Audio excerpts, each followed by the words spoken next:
সরকারি চাকরি প্রার্থীদের জন্য রয়েছে বড় স্বস্তির খবর। সরকারি চাকরিতে আবেদনের জন্য সর্বোচ্চ বয়সসীমার মেয়াদ 2 বছর বাড়ানোর সিদ্ধান্ত নিয়েছে রাজ্য সরকার। এই মর্মে বিজ্ঞপ্তি জারি করেছেন অর্থ দপ্তর।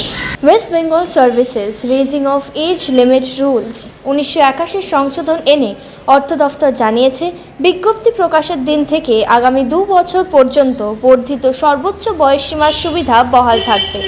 এই সময়ের মধ্যে প্রকাশিত সমস্ত রাজ্য সরকারি নিয়োগ বিজ্ঞপ্তির ক্ষেত্রেই প্রার্থীরা বাড়তি বয়সসীমার সুবিধা পাবেন, অর্থাৎ নির্ধারিত অতিরিক্ত বয়সসীমার মধ্যে থাকা যোগ্য প্রার্থীরা আবেদন করতে পারবেন।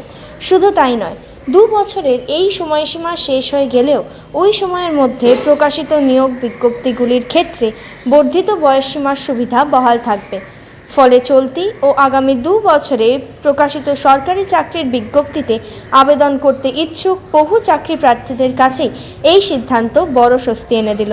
আপাতত এই পর্যন্তই। দেখতে থাকুন Jubashakti Bangla. Like, comment, share and subscribe.